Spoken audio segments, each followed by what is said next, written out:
आज हम बात करेंगे बांग्लादेश की राजनीतिक संकट और उसके भारत के लिए रणनीतिक असर पर। जहां एक साल पहले शेख हसीना सत्ता से हट चुकी है, वहां से अब संबंधों में गंभीर तनाव उभर रहा है। पिछले साल अगस्त 2024 में बांग्लादेश के विरोध प्रदर्शनों और हिंसा के बीच शेख हसीना को सत्ता से हटना पड़ा और वे भारत चली गई। तब से वहां एक अंतरिम सरकार का गठन हुआ, जिसे नोबेल विजेता मोहम्मद यूनुस ने नेतृत्व दिया। हिंसा और हालत की बिगड़ती तस्वीर। यूनुस सरकार के कार्यकाल के दौरान भारी हिंसाएं, हत्याएं और धार्मिक अल्पसंख्यकों पर हमले की खबरें बड़ी मात्रा में आई है। हाल ही में शरीफ उस्मान हादी की हत्या के बाद भी हिंसा तेज हुई। प्रदर्शनकारियों ने भारतीय हाई कमीशन के बाहर भारत विरोधी नारे लगाए। पूर्व पीएम शेख हसीना की प्रतिक्रिया। शेख हसीना ने कहा है कि यूनुस सरकार के कारण कानूनी व्यवस्था बिगड़ी है, अल्पसंख्यकों की सुरक्षा नहीं हो पा रही। भारत बांग्लादेश रिश्तों में जो गहरा इतिहास रहा है वह अब समाप्त सा हो गया है। उन्होंने आरोप लगाया कि सरकार कट्टरपंथियों को बढ़ावा दे रही है और यही तनाव की वजह है।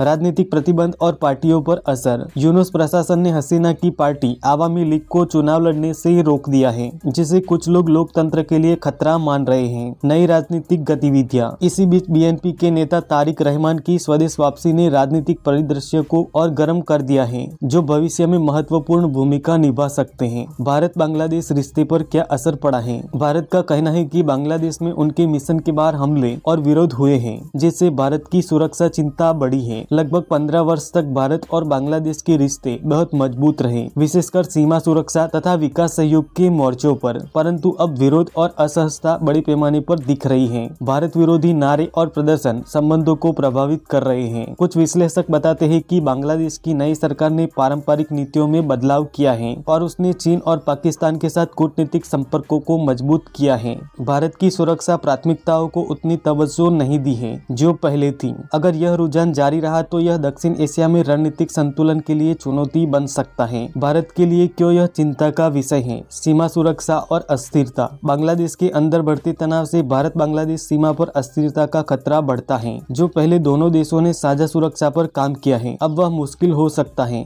धार्मिक अल्पसंख्यकों पर हमला। यदि बांग्लादेश में अल्पसंख्यकों के खिलाफ हिंसा बढ़ती है तो भारत में राजनीति और सामाजिक प्रतिक्रिया तेज हो सकती है। यह भारत के विदेश नीति संतुलन को कठिन कर देता है। पाकिस्तान चीन साझेदारी का दबाव। यदि ढाका पाकिस्तान या चीन के साथ अधिक नजदीकी दिखाता है तो यह क्षेत्रीय राजनीति में भारत के हितों के खिलाफ एक नई समस्या खड़ी कर सकता है, विशेषकर रणनीतिक और सुरक्षा मोर्चों पर। बांग्लादेश का राजनीतिक परिदृश्य आज बेहद जटिल है। एक और देश के भीतर बढ़ती हिंसा, अल्पसंख्यक सुरक्षा के मुद्दे हैं, तो दूसरी ओर भारत बांग्लादेश रिश्तों में तनाव स्पष्ट रूप से दिख रहा है। अगर यह स्थिति और गहरी होती है तो भारत के लिए रणनीतिक सुरक्षा और कूटनीतिक चुनौतियां बढ़ सकती हैं। लेकिन इसे सिर्फ पाकिस्तान के नजदीक जाना कहकर सीमित नहीं किया जा सकता, क्योंकि इसमें कई घरेलू और क्षेत्रीय कारक एक साथ काम कर रहे हैं।